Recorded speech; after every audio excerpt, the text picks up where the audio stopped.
Assalamualaikum warahmatullahi wabarakatuh. Selamat datang kembali kepada anak-anakku kelas 10 MIPA dan IPS. Kita bertemu lagi di mata pelajaran PKWU.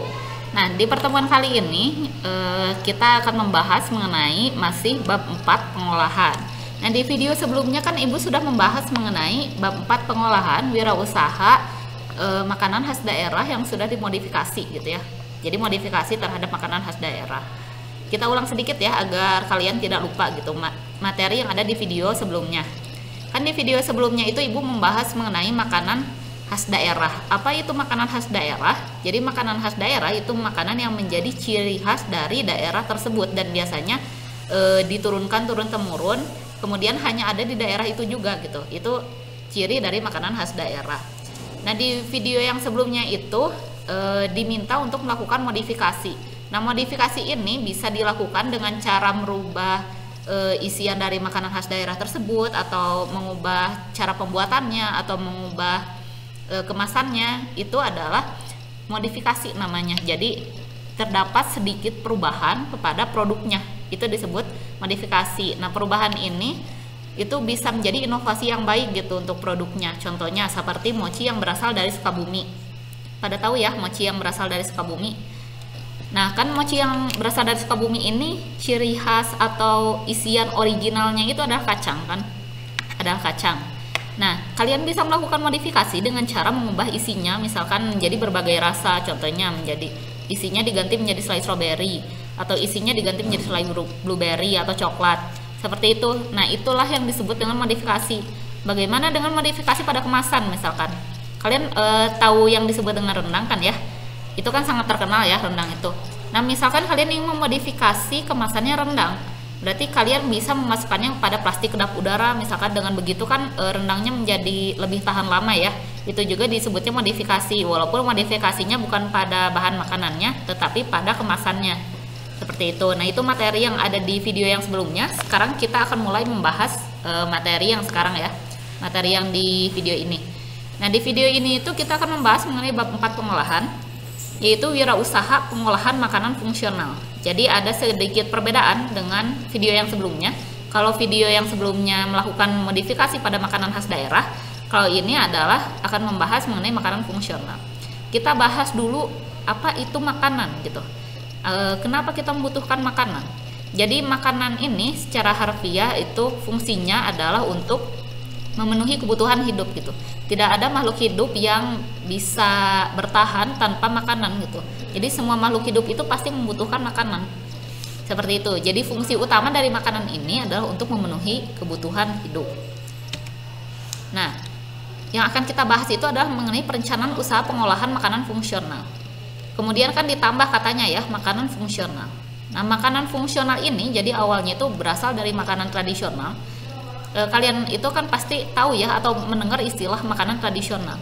Nah, makanan tradisional ini ya makanan khas daerah, yaitu makanan yang berasal dari daerah tersebut atau dari suatu negara ya, atau dari suatu daerah yang tadi Ibu sebutkan, dan biasanya hanya diproduksi di daerah tersebut. Entah karena bahan bakunya hanya ada di situ, atau teknik pembuatannya hanya ada di daerah itu gitu. Jadi setiap daerah itu mempunyai makanan tradisionalnya masing-masing. Dan biasanya makanan tradisional ini selain mempunyai fungsi untuk memenuhi kebutuhan hidup yang tadi yang makanan, juga memiliki fungsi lain, yaitu fungsi lainnya itu baik biasanya untuk kesehatan. Nah, maka fungsi lain ini itulah yang disebut dengan makanan fungsional karena memiliki dampak yang baik bagi kesehatan gitu. Jadi bukan hanya mengenyangkan tapi juga menyehatkan, seperti itu. Itulah yang disebut dengan makanan fungsional. Jadi makanan fungsional ini harus mempunyai nilai plusnya ya, nilai plusnya gitu. Jadi bukan hanya sekedar makanan. Contohnya seperti bandrek gitu. Bandrek selain dapat menghilangkan dahaga, bandrek juga baik dapat menghangatkan tubuh. Misalkan karena bandrek terbuat dari air jahe ya, terbuat dari air jahe seperti itu, dan jahe juga baik untuk tubuh. Nah, sedangkan di sini makanan fungsional itu masuk pada kategori industri makanan. Berarti di sini ada dua kategori ya. Ada industri makanan, ada juga industri kesehatan gitu. Nah, apa industri makanan itu? Berarti kalau industri makanan bisnis yang menjalankan atau memproduksi memproduksi makanan yang mengenyangkan tadi, entah makanan itu sehat atau enggak, yang pasti memproduksi makanan aja untuk memenuhi kebutuhan hidup. Itu industri makanan. Kalau industri kesehatan itu ya tujuannya untuk membuat obat-obatan tertentu untuk menyembuhkan sebuah penyakit gitu, untuk menyembuhkan penyakit tertentu ya, itu ya industri kesehatan. Jadi kalau industri kesehatan itu lebih ke kesehatannya, terus ada dosis tertentu, jadi nggak bisa langsung menenggak 10 obat gitu, 10 pil itu nggak bisa. Kalau di industri kesehatan itu kan karena bentuknya memang obat bukan makanan, seperti itu. Nah, sedangkan kalau makanan fungsional kan tadi mempunyai dampak kesehatan ya, bukan hanya sekedar makanan yang mengenyangkan. Maka makanan fungsional ini masuk pada kategori industri makanan, tetapi di BPOM tahu ya, Badan Pengawasan Obat dan Makanan, masuk pada kategori pangan khusus atau PK. Nah, kenapa masuk pada kategori pangan khusus? Karena makanan fungsional itu memiliki efek dan atau klaim khusus. Jadi selain fungsinya sebagai makanan, fungsi lainnya juga adalah sebagai dampak kesehatan gitu. Jadi mempunyai keuntungan lain untuk tubuh. Seperti itu ya. Nah, ini dia. Jadi makanan fungsional itu terbagi kepada dua ya. Jadi ada yang disebut dengan suplemen makanan, ada juga yang disebut dengan obat gitu. Jadi ada perbedaan antara suplemen makanan dan obat ini. Nah, kalau suplemen makanan fungsional lebih berfungsi untuk pencegahan, penurunan, dan atau perlambatan terhadap suatu penyakit. Jadi fungsinya itu bukan untuk menyembuhkan penyakit itu gitu. Misalkan untuk menyembuhkan penyakit tertentu mengkonsumsi makanan tertentu, tidak seperti itu gitu. Apakah dengan minum bandrek bisa sembuh penyakit flu misalkan? Ya enggak juga, tapi dengan meminum bandrek bisa menjadi hangat tubuhnya gitu, yang asalnya dingin bisa jadi hangat, seperti itu. Jadi makanan fungsional ini lebih ke pencegahan ya atau penurunan. Terus dari makanan fungsional ini juga tidak ada dosis tertentu gitu. Jadi kan kalau obat itu ada dosisnya ya, kita nggak bisa langsung menenggak banyak gitu. Kalau kita mengkonsumsinya banyak, itu bukannya sembuh malah jadi makin sakit kan, malah menimbulkan penyakit baru. Tapi kalau ini kan nggak apa-apa gitu, nggak ada kan orang yang overdosis bandrek, itu nggak ada overdosis cincau misalkan, itu kan nggak ada gitu ya. Silakan saja Anda mau minum cincau, Anda mau minum bandrek gitu, kalau Anda suka ya nggak apa-apa, mau minum 3 gelas juga gitu, nggak akan overdosis. Itu ciri dari makanan fungsional. Nah, yang berikutnya kalau obat itu yang namanya obat itu berfungsinya untuk mengobati suatu penyakit. Jadi seperti yang Ibu katakan ya, kalau misalkan dikonsumsi berlebihan itu bukannya baik, malah akan berakibat kebalikannya gitu. Nah, terus fungsi dasar dari makanan fungsional itu apa saja sih? Sesuai yang kalian lihat di sini di PPT Ibu ya. Jadi yang pertama itu sebagai sensori. Nah, apa itu sensori? Sensori itu warna dan penampilannya yang menarik dan cita rasanya yang enak. Jadi selain menyehatkan, yang namanya makanan itu harus memiliki tampilan yang indah gitu. Jadi kalau misalkan tampilannya kurang indah, walaupun orang tahu itu sehat, biasanya sok malesnya dimakan nanti, sok tidak bersemangat gitu. Nah, jadi fungsi dasar makanan fungsional yang pertama itu harus memiliki sensori, warna dan penampilannya yang menarik dan cita rasanya juga harus enak gitu. Kan ini bukan obat ya yang bentuknya monoton dan juga rasanya pahit, kan ini bukan obat gitu. Kalau makanannya dimakannya makanan aja. Yang berikutnya adalah nutrisional. Jadi bernilai gizi tinggi. Nggak boleh kayak junk food gitu. Junk food apakah menarik? Menarik. Apakah enak? Enak. Cuman apakah bernilai gizi tinggi? Jawabannya itu enggak. Karena kebanyakan dari junk food itu lebih ke karbohidrat dan lemak ya, sedangkan seratnya itu kurang gitu, karena itu disebutnya junk food. Nah, kalau makanan fungsional itu harus masuk kategori smart food. Smart food itu ya kebalikan junk food, jadi makanan yang memiliki keuntungan lebih untuk tubuh. Ya kayak tadi, selain enak, bandrek itu ya berarti bandrek juga bernilai gizi yang tinggi ya, karena tadi terbuat dari air jahe. Nah, yang berikutnya fisiologikal. Jadi memberikan pengaruh fisiologis yang menguntungkan bagi tubuh. Nah, inilah yang membedakan makanan fungsional dengan makanan yang biasa gitu. Jadi harus ada nilai plusnya gitu, bukan hanya untuk mengenyangkan perut saja. Nah, yang berikutnya fungsi fisiologisnya, tadi kan dibahas ya, fungsi fisiologisnya dari makanan fungsional itu apa saja. Yang pertama itu pencegahan dari timbulnya penyakit. Ingat ya, bahwa makanan fungsional itu bukan obat. Jadi tidak bisa menyembuhkan 100%, tetapi dengan mengkonsumsi makanan fungsional berarti sudah ikut untuk mencegah dari timbulnya penyakit ya. Di sini pencegahan dari timbulnya penyakit. Kemudian yang kedua, itu meningkatnya daya tahan tubuh atau meningkatkan daya tahan tubuh gitu. Ya udah jelas ya, pencegahan dari timbulnya penyakit juga meningkatkan daya tahan tubuh gitu. Jadi sistem imunnya harus bisa naik. Beda kan kalau kita mengkonsumsi yang kurang serat itu kan udah nanti di pencernaan susah, udah makan menurunkan imun. Kemudian regulasi kondisi ritme fisik tubuh. Ya maksudnya bisa mempertahankan kesehatan tubuh ya. Kemudian yang keempat, memperlambat proses penuaan dan menyehatkan kembali. Kalian pasti pernah mendengar ada kasus orang yang vegetarian itu terlihat jauh lebih mudah dibandingkan orang yang mengkonsumsi daging juga gitu. Jadi orang vegetarian sama orang yang konsumsi, orang normal yang mengkonsumsi daging dan sayur itu lebih kelihatan muda yang sayur. Kenapa? Karena serat itu ya tadi dapat memperlambat proses penuaan dan juga lebih bagus untuk tubuh gitu. Jadi lebih bugar tubuhnya, lebih menyehatkan kembali gitu istilahnya ya. Yang berikutnya, fungsi dari makanan. Jadi kan kalau tadi kita membahas fungsi fisiologisnya dari produk makanan fungsional ya. Sekarang kita bahas yang fungsi makanannya. Jadi fungsi makanan itu ada 3, ada primer, sekunder, dan juga tersier. Nah, kita bahas yang primer dulu. Jadi kalau untuk primer sesuai yang ibu katakan di awal video ini, yaitu untuk memenuhi kebutuhan zat gizi tubuh. Jadi sesuai dengan jenis kelamin, usia, aktivitas fisik, dan bobot tubuh. Jadi kalau orang yang suka olahraga, misalkan yang kerjaannya olahraga setiap hari, sama orang yang duduk di kantor, itu akan berbeda, dia mengkonsumsi banyaknya airnya.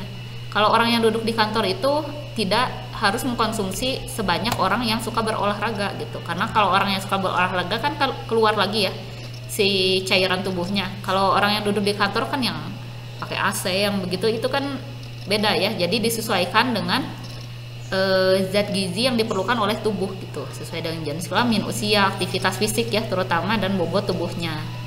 Seperti itu. Nah, itu yang primer. Kemudian yang berikutnya itu ada fungsi makanan menurut sekunder. Nah, kalau sekunder itu yang terpentingnya adalah memiliki penampakan dan cita rasa yang baik gitu. Jadi ada orang yang kurang berselera kalau misalkan kurang indah gitu si makanannya. Tapi kalau makanannya ditata dengan baik gitu, memiliki penampilan yang baik, maka orang tersebut akan suka untuk memakan makanan tersebut, sekalipun itu makanan tradisional misalkan, atau makanan fungsional bukan junk food gitu. Tapi kalau penampakannya baik ya orang tetap akan suka. Seperti itu. Nah, yang berikutnya yang tersier.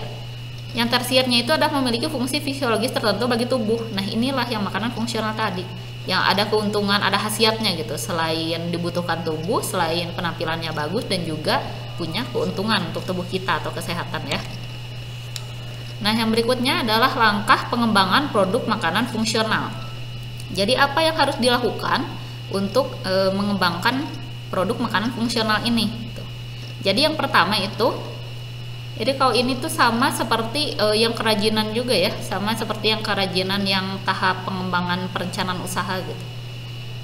Nah, itu ada pencarian ide, atau yang ibu jelaskan di video kerajinan itu ada brainstorming ya. Jadi melakukan brainstorming dulu, pencarian ide. Kalian boleh melakukan kayak di video sebelumnya itu wirausaha modifikasi makanan khas daerah, itu bisa. Jadi itu kan masuknya ke pencarian ide. Kebanyakan dari makanan khas daerah itu kan dibuatnya itu dari bahan-bahan yang baik ya, bahan-bahan yang baik gitu. Nah, itu pencarian ide. Setelah ketemu nih mau bikin apa, kemudian dikembangkan idenya. Apakah ide tersebut itu masuk dengan tema makanan fungsional atau enggak gitu. Misalkan pengen bikin minuman. Nah, minuman ini terbuat dari apa? Sehat atau tidak gitu.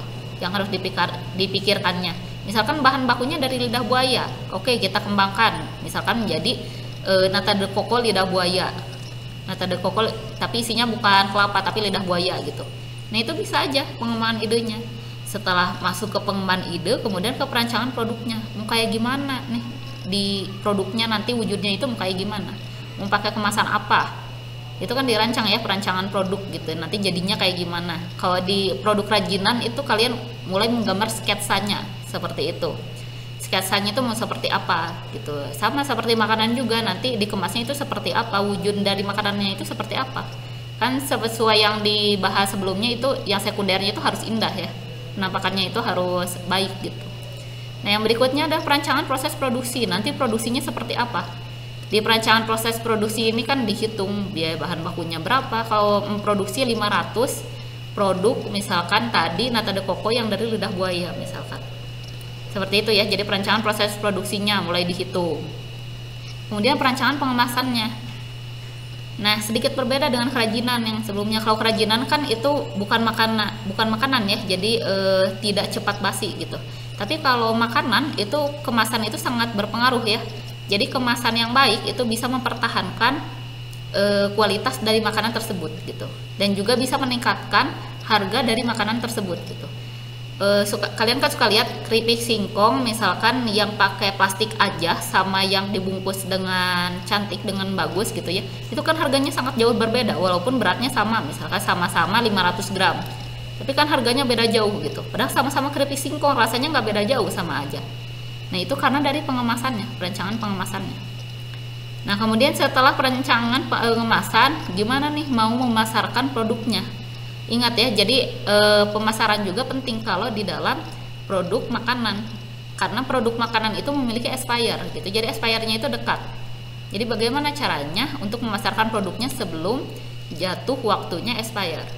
Itu yang harus digarisbawahi di dalam pemasaran produk makanan ya. Apalagi kalau makanan fungsional, misalkan harus terhindar dari sinar matahari atau harus disimpan di tempat yang kering atau gimana gitu. Itu kan pasti ada kondisi khusus untuk makanan fungsional seperti itu. Nah, sekarang kita masuk ke materi yang berikutnya mengenai skema pengembangan ide produk. Nah, jadi gimana sih skemanya? Nah, ya Nureregan kayaknya skemanya. Jadi skema yang pertama itu, atau langkah yang harus dilakukan yang pertama itu adalah riset potensi khas daerah. Jadi di daerah tersebut banyaknya produk kesehatannya apa gitu. Misalkan di suatu daerah itu terkenalnya ya tadi sama lidah buaya, atau di Pontianak terkenalnya sama jeruk Pontianak. Di daerah Batu ya, di Malang terkenalnya sama apel Batu, misalkan apel Batu itu apel Malang. Ya bikin produk yang memang berkaitan dengan bahan baku di daerah tersebut gitu. Jadi nggak terlalu sulit ya, nggak terlalu sulit mencari bahan bakunya. Kemudian apakah produknya disukai atau tidak gitu oleh masyarakat di sekitar. Kemudian yang kedua, data tentang bahan baku yang tadi Ibu sebutkan. Apakah bahan bakunya banyak atau tidak tersedianya. Kemudian teknik produksi, cara bikinnya itu kayak gimana. Kan ingat ya, teknik produksi itu harus betul karena ini judulnya harus memiliki manfaat lebih untuk kesehatan gitu. Jadi harus higienis, harus betul produksinya.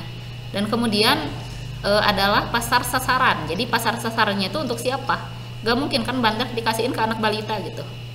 Seperti itu, berarti pasar sasaran untuk bandrek ya remaja ke atas gitu. Gak mungkin dikasihin ke anak balita.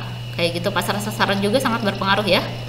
Kemudian yang berikutnya ada eksplorasi ide pengembangan. Setelah udah ada nih bahan bakunya, udah ada teknik produksinya. Terus ide pengembangannya kayak gimana? Misalkan tadi nata de coco-nya disediakan dalam bentuk kemasan cup, disediakan dalam bentuk kemasan plastik, disediakan yang 500 gram, yang 1 kilo, seperti itu. Jadi bagaimana kalian dapat mengeksplorasi ide pengembangan untuk produk yang ingin kalian buat. Nah, yang berikutnya, perancangan. Nah, perancangan ini meliputi apa produk yang akan dibuat, bagaimana untuk membuatnya gitu, prosesnya itu bagaimana. Terus produksinya nanti akan seperti apa gitu. Kita membuatnya misalkan apakah sudah ada tempatnya, sudah ada alatnya dan lain-lain, itu produksi ya. Terus yang berikutnya, pengemasannya nanti wujudnya itu mau kayak gimana gitu. Si pengemasan kan kualitas pengemasan juga mempengaruhi mempengaruhi harga produksinya juga gitu.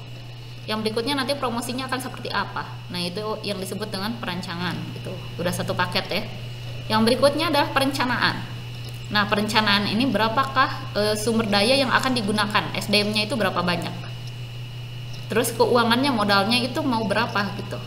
Itu kan nanti mempengaruhi produksi ya si modal ini. Yang berikutnya, proposal usaha. Jika sudah menentukan semua ini, barulah membuat mengenai proposal usaha. Nah, itu sama seperti yang sudah kalian buat di kerajinan. Di video yang kerajinan, Ibu sudah membahas mengenai proposal wirausaha ya. Cuman beda judulnya, kalau itu kerajinan, kalau ini pengolahan gitu. Jadi beda produknya. Tapi inti dari proposalnya itu sama ya, proposal usahanya. Nah, segitu saja kita sudah sampai di akhir dari slide materi kali ini. Thanks ya, terima kasih. Does anyone have any question? Jadi ada pertanyaan nggak? Kalau misalkan ada pertanyaan, silahkan tuliskan pertanyaan Anda di komentar postingan Classroom. Jangan di YouTube ya, karena Ibu lebih sering membuka Classroom dibandingkan YouTube. Jadi terima kasih yang sudah menonton video ini. Kita akan membahas bab 4 pengolahan lagi di video yang berikutnya gitu. Terima kasih. Wassalamualaikum warahmatullahi wabarakatuh.